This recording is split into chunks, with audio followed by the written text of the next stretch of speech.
Master Grade RX-78-5 Gundam G05.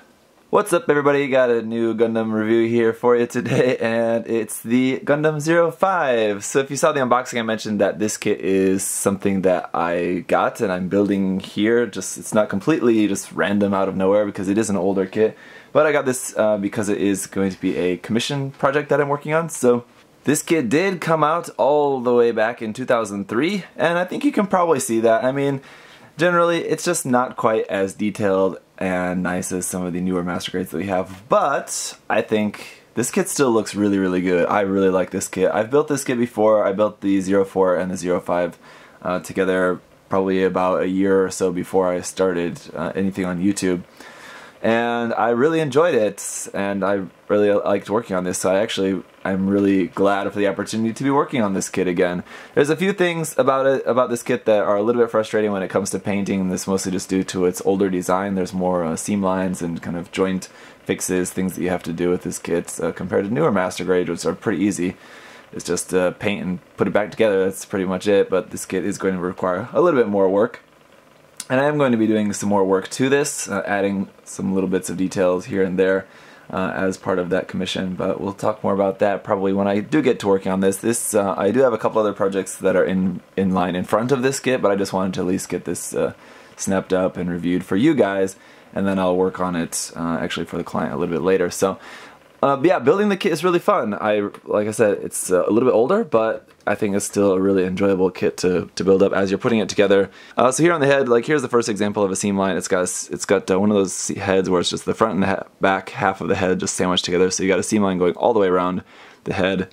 There, unfortunately, they couldn't make like even that top part a separate piece or something. So we do have some foil stickers for the camera on the back of the head, the camera on the front, and the eyes, of course, there. And that's pretty much it for the stickers. The only other stickers are down here on the front of the legs. That's just a yellow piece there, and you stick that gray sticker there in the center just to make it kind of matching the rest of the details, the rest of the kit. So as for the articulation, the head will go up to about there, down to there. One other color app you'll notice here on the head missing is the Vulcans.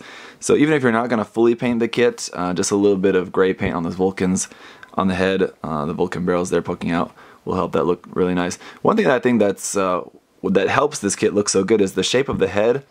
The way the head is designed, it's designed to look really mean, and so I think that definitely helps it. A lot of these older kits, the faces can look a little bit derpy, but this one I think is really nicely designed. So down here in the midsection there is a little bit of articulation like forward and back, but that's basically just like raising it up off the polycap a little bit, so you can see it does have a little bit of articulation there, but now it's just kind of loosened, so pretty much it's just going to be rotation there in the torso, and that's about it. In the shoulders, it's kind of the same story. You can kind of bring that forward a little bit, but you're kind of pulling it off the polycap in that case. So the shoulders, it's pretty much, if you want to keep them like solid, it's pretty much just rotation. You can bring the arm up pretty high though, more than 90 degrees, so that's not too bad. You do have a couple of screws with this kit, and those screws are supposed to go there in the shoulder joints. I haven't put them in yet. I'll put them in later when I disassemble the kit again for painting.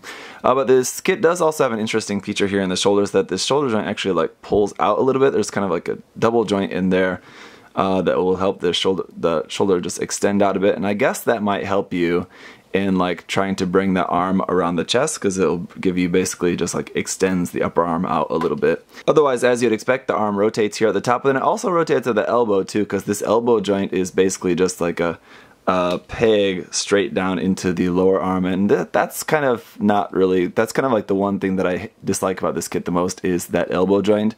If you're just not really paying attention, you're not really going to notice that, but if you look at it, it doesn't really look good. You can tell it's just like a peg just straight down into there, and that's just straight into the polycap there in the forearm. So it's a little bit lackluster in terms of a nice looking elbow joint, but it does give us a full double joint there in the elbow, which is pretty nice. Again, on these older kits, even on the Master Grades, full double jointed elbow isn't something that was included with every single kit. So here in the wrist, we just have a wrist just on a ball joint, then this hand is normal there. Thumb is on a ball joint, and then we have the fingers separated into the one trigger finger, and then the three other fingers are molded separately, so the 1 and 3 hands. But one thing that this kit does have, and if you'll notice it in a few different areas, but it's some nice color separation. So here, the gray, red, yellow, and yellow there, and then here on the forearm as well, the white and the red, and a little bit of gray there for the barrel on the Gatling gun there on the arm. Going around to the back, some nice color separation here as well. You can see there's yellow up inside the thrusters, and that is an actual separate piece, so you don't have to actually paint that. Of course you could, but like on a lot of thruster bells, it's just like one piece, so if you want the inside part to be a different color, it's kind of a little bit tricky paint trick that you have to do that. In this case, you don't have to. Red for the beam saber handles is an interesting aspect of this as well. But on the backpack, aside from the thruster bells moving up and down a little bit, as you can see there, nothing going to move or anything on that. Going back around to the front skirts will just move individually. Those are just on ball joints, and the back skirts, however, are not. Those don't move at all, so those are kind of like our typical high-grade back skirts where nothing moves. But if we can kind of move this stuff out of the way, you can see we can fold down this little flap there in the back, and that's actually not really going to serve any purpose for this kit. That does serve more of a purpose on the Gundam 04, but on the 05 it doesn't really do much of anything, so that just kind of stays there. I guess this part here does move up and down on the backpack as well a little bit. Those kind of like stabilizing fins there. As for the side skirts, those will also move up and down a little bit, and those can kind of rotate, but they don't really do anything. There's nothing like in terms of something you can plug into there or anything. The hips, as you could imagine, are pretty basic, just ball and socket joints, so those aren't going to rotate too much, but I think it's enough, actually, honestly. They're really only going to be able to go out about that far though. So you're not getting a very wide spread there, but just here in the crotch, that yellow piece is also a separate piece there, so again, some nice color separation. Here in the legs, down here as well, you got the gray, the yellow, the red, yellow, all this nice color separation here, and this nice looking design for the legs down there as well. So when you bring up the leg, you can bend the knee only a little bit more than 90 degrees there at the knee, so it's looking not too bad, I think. Just because of this bulk at the back of the leg, you're really not going to be able to bend it any further back unless you had like a knee joint that pulled out of there, like something that I think we might have if this was made in 2017, but for 2003, I think that's pretty good. Now see, this knee joint looks perfectly nice. It looks good. It looks like a good, nice knee joint.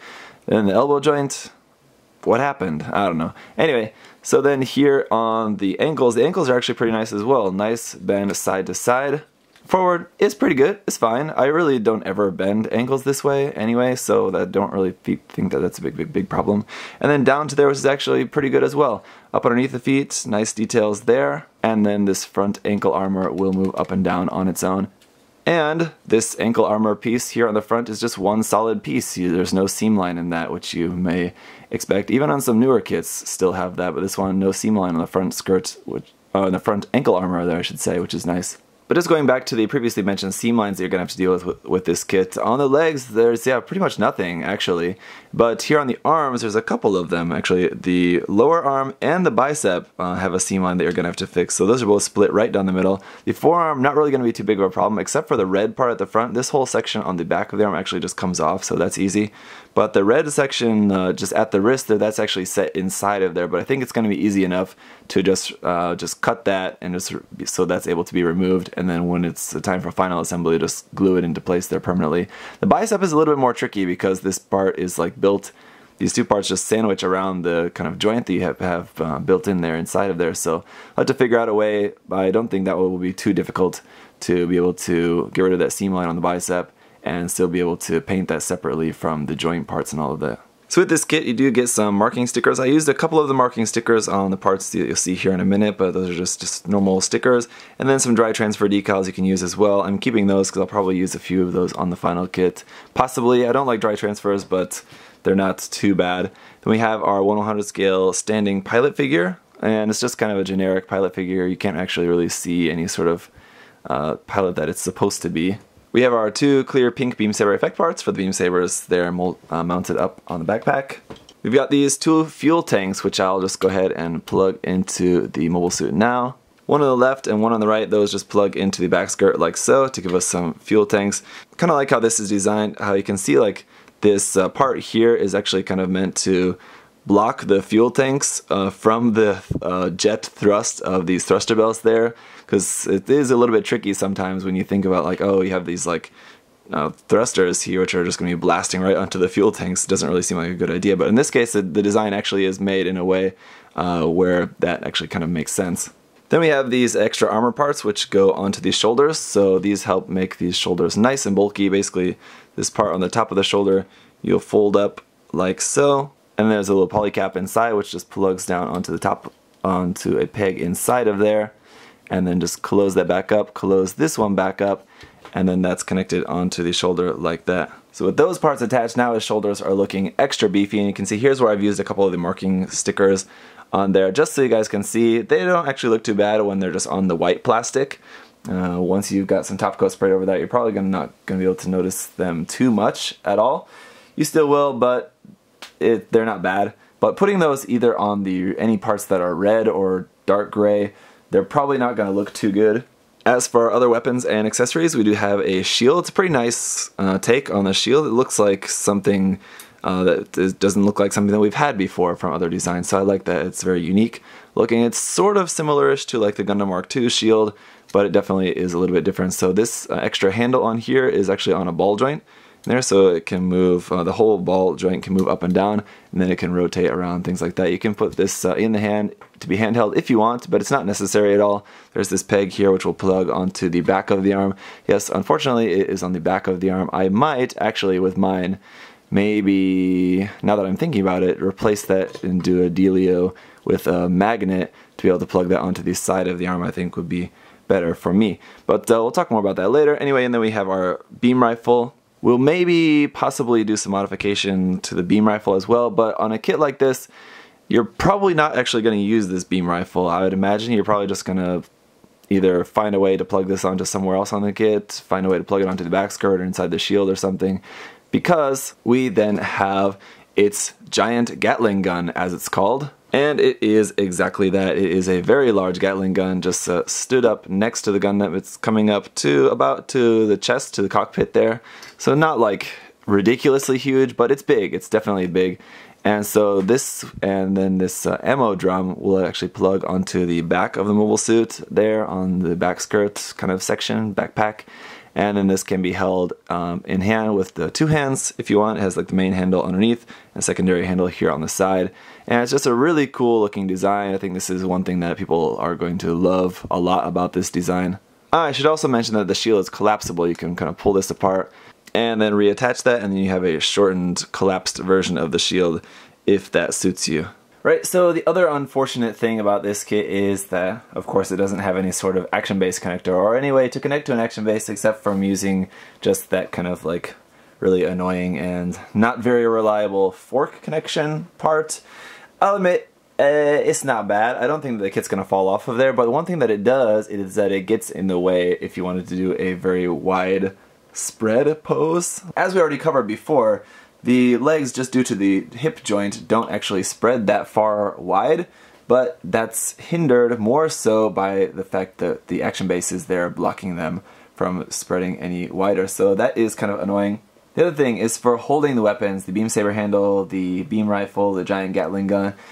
Kits at this time didn't have any sort of thing built into the hand to like really firmly connect the hand into the handle of the weapon, so there's no like peg or any sort of peg-like system to help the hand have a better grip on those weapons, so they can be a little bit loose. Now, the beam rifle and the giant Gatling gun both have like trigger finger holes, so I think you can kind of use that to help give you a grip by just using the trigger finger actually in that trigger finger hole. And in the case of the beam saber, it's very small, and I don't think that's going to be a huge issue for you unless you have some like really crazy pose you're going to be doing with it, in which case just put a little glue or a little bit of tack on that to help it hold that. Again, it's just little things that are really not that big of a deal to deal with, and definitely shouldn't be deal breakers for you if you're thinking about buying the kit. Now, I realize I didn't show you guys what the Gatling gun actually looks slung on the backpack thing. Anyway, but I mean, you guys get the idea of what that's going to look like when it's not in use. You want to know what this looks like in use because I highly doubt that many people are going to buy this kit and not use that giant Gatling gun for it, right? I mean, come on, look at that thing. It's really cool looking, although I do find it is a little bit hard to pose with. I mean, you're pretty limited. Any kind of weapon that really relies on a two-hander grip is going to be a little bit difficult to pose because that's just a very limiting kind of aspect to holding a weapon. Unfortunately, for model kits, there's just not really a whole lot of range that you can do with them in that case. But it does the pose that it needs to do pretty well and fine. Actually, to be honest, I might very well end up doing like the final pose of this with that Gatling gun actually attached onto the backpack, because I really like the look of this kit just kind of just standing there with the weapons on the back and everything. I mean, you can see it, it's still very plainly there, and you still get the effect of having this big, huge, massive gun on it. But I just really like the look of this kit standing in, just with it being, with the articulation and like dynamic posing not being the main strong point of this kit. I think that just a nice standing pose is a good way to go for this particular kit. But that's just me.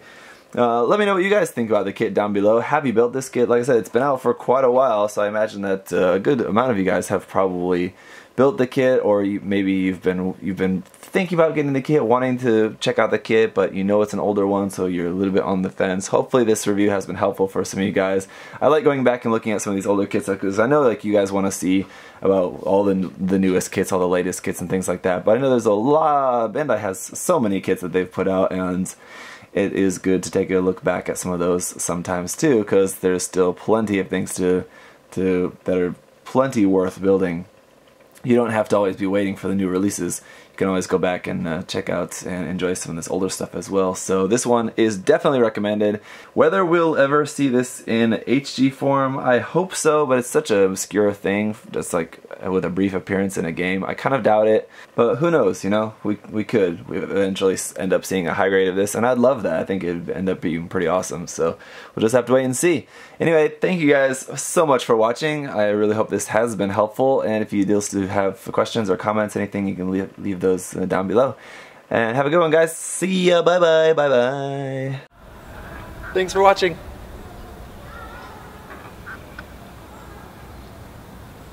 See you next time.